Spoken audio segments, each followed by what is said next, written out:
So, I run a six-figure social media marketing agency. I've also helped hundreds of other people start and scale their own. And I'll tell you there are patterns.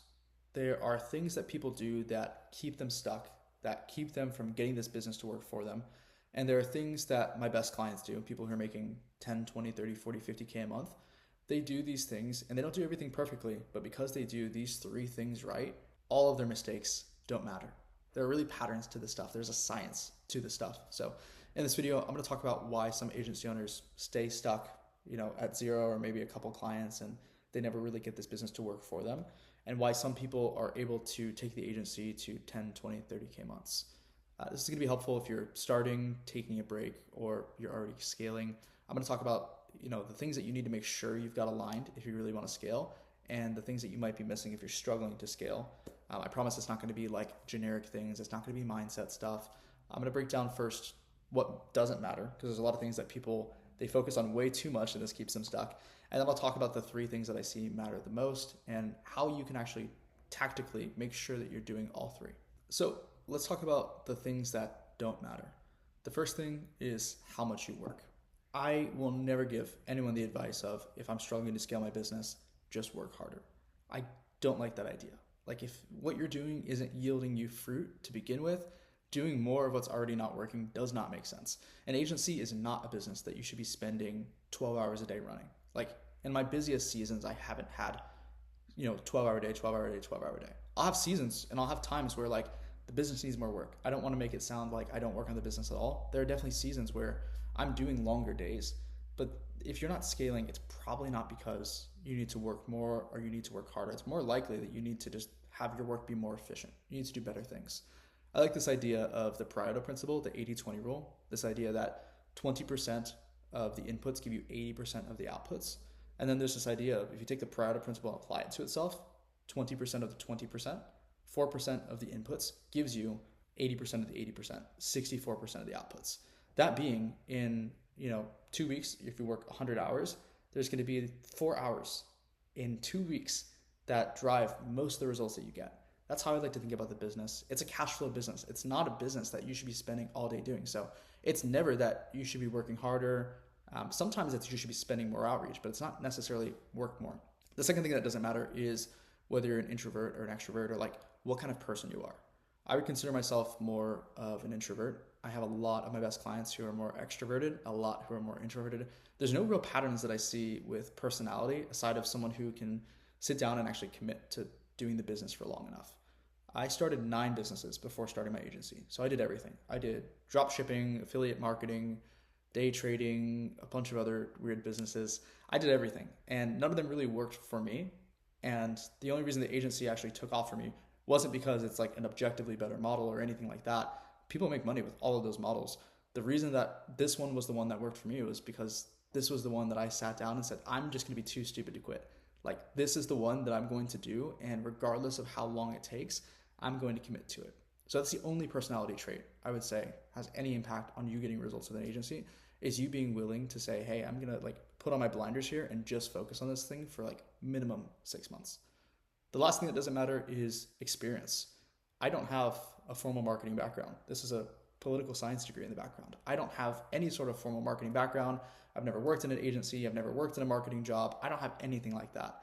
And my best clients, like my best friend Alvi, he has an agency. He does anywhere between 30, 40K a month. He was my very first coaching client, actually, a long time ago. And he graduated high school and he never went to college. He doesn't have any formal marketing experience. A lot of my best clients don't have any formal marketing experience.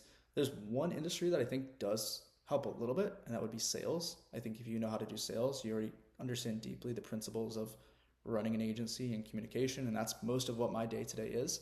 But really, your experience does not matter. I've not seen any big correlations or trends with this. Now, let's talk a little bit about the 3 things that matter a lot.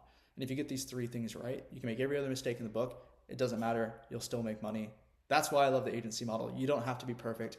It's not like e-commerce where you have a 25% margin and it's like one bad ad and I ruin my profit margin and like I'm in the gutter. An agency is a business where you can make so many mistakes, but you get a couple core things right and the business scales still. The first thing, and this is the most important thing that I would say if you want to start or scale an agency, is that you need to be confident in your service delivery. You need to be confident that when you close a client, you can actually help them. This applies for if you're starting and you've never had a client before, you need to have a plan. You need to know that when you sign a client, you're not going to be scamming them, ripping them off. You need to know that you can help them. You don't need to be 100% confident because you won't be, but you need to have a rough plan. Even if you have an agency and you have a bunch of clients and you're confident that you know how to do it, you need to be confident in your capacity to take on and serve clients. You need to make sure that if you took on 3 new clients next week, you'd be able to fulfill and serve them and feel really good about it. This is the number one thing, because if you don't feel good about your service delivery, you just won't do your outreach. You won't show up the way that you need to. You're going to be anxious. You're going to be worried about clients, and you're just not going to have the all in. You're not going to be able to sit down and actually do the work the way that you could if you have something that you really know can help someone. I hate this marketing of specifically towards beginners, people who are just getting started, of you don't need to know how to deliver the service. Just hire a freelancer in the Philippines and delegate the work out to them.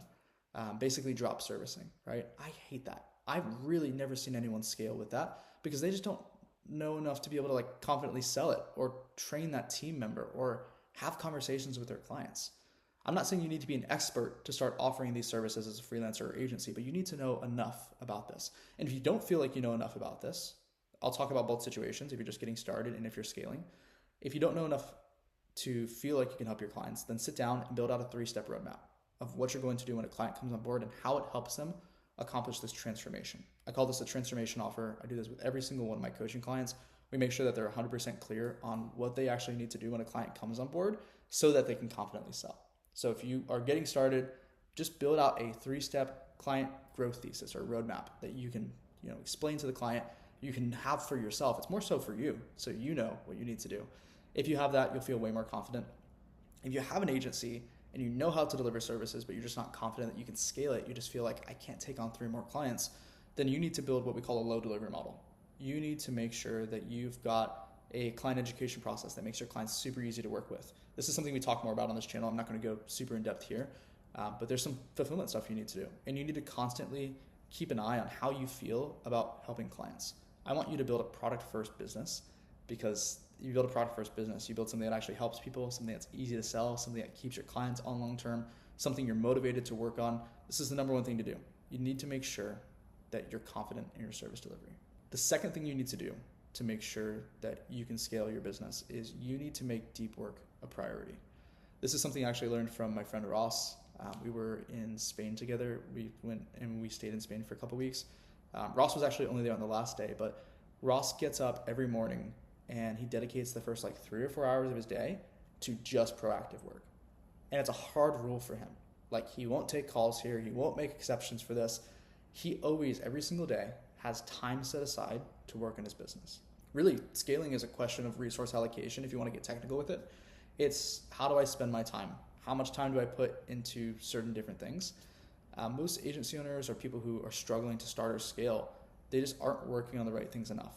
It's really as simple as that.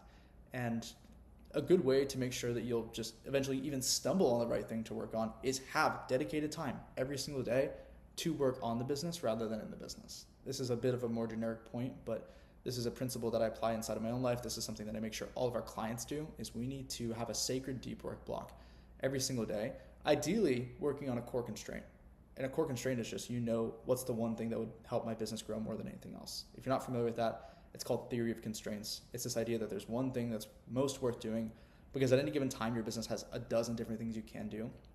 You need to get into the habit of identifying what is the one core thing that would grow my business more than anything else, and then dedicate a couple hours per day to just working on that problem, and do that again, day over day over day over day. If you did that for a month, your business would be unrecognizable. You would always feel ahead of the curve. You wouldn't run this reactive style business. You'd be building things, and you wouldn't feel like this dread around your business because you've got time set aside proactively to work on it. The very last thing that successful agency owners do, again, you get these 3 things right, nothing else really matters, is that they engineer a business that they can love working on. I hate this idea that you need to be disciplined. I think discipline's important. I think it's valuable. I think it's morally good. I just think it's unnatural. I don't think that people wake up with a motivation to do incredible things. Most days, I don't want to get out of bed and go run a marathon. I don't want to get out of bed and sit at my desk and work on my business when I have that motivation competing with other things. So Think about it like this. The biggest bodybuilder in the gym doesn't necessarily have the most discipline. They get up at every morning at 5 a.m. and go to the gym because they love it. It would be harder for them to not go. And because of that, they naturally are in great shape. It's the same thing with scaling an agency. You need to design a business where you remove the friction from wanting to work on it. Motivation is unnatural, so it needs to be engineered. You need to design a business and design a workflow where you can show up consistently and actually love the work. The same thing with the entrepreneurs that I know that are making the most money. They don't view their work as a job. It's like play. It's like, I love the business. It's so much fun. I love challenging myself. I love getting to work in these things. And that's not something that just happens. That's not like they're a certain type of person. Again, there's no certain type of person that I think does better with this. It's that they've learned, either on purpose or accidentally, how to engineer motivation in their business. The easiest way to do this is to put yourself around a reference group that you want to conform to. So one of the biggest advantages that I have is that all of my best friends are agency owners. And that means that we talk about business a lot more. My reference group has this standard, this expectation for who I hang out with of what we're going to do. I have this community of entrepreneurs that I'm around all the time that makes this business so interesting, so fun, so normal. If you're starting this business and you're doing this on your own, like when I started, I didn't tell anyone I had this business, not even my parents. Like no one knew I had this. It was a secret. Like when I had to take sales calls, I would leave my apartment to go away because I didn't want my roommates to hear me and like know I had a business. I was worried about like what people would think of me, what if it doesn't work out, all this stuff, right? And I needed to get rid of that. If you are in that position right now where you like don't have any friends who are in business, then it's probably just this side thing. It's just like added on top. It's not like a part of your life. It's not at the core of your life. It's just like something that's you're trying to do versus it's someone who I am. It's an identity level thing. So make sure that you have a reference group that you want to be around and put your personal life first. It's very hard to be motivated to work in the business when you're tired. It's very hard to be motivated to work in the business when you just aren't taking care of yourself. Like the best thing that I've ever done to make myself love this business is sleep 8 hours a day. As weird as that sounds, because I'm just more like flatlined the next day. I have more focus, I have more energy. I'm not as reactive emotionally because I've got good sleep, I've got good rest, I've got good exercise. There's so much on the personal life side that complements this that makes it really easy to work in this business. And if you feel like you're having to discipline yourself to work in the business, you need to look at your personal life. And I know I said I wouldn't do mindset stuff. I'm sorry. But figure out how you can design your life in a way where you can show up consistently and work on the business. I hope this video was helpful. If you have any questions, you want to connect, message me on Instagram, and I'll see you in the next one.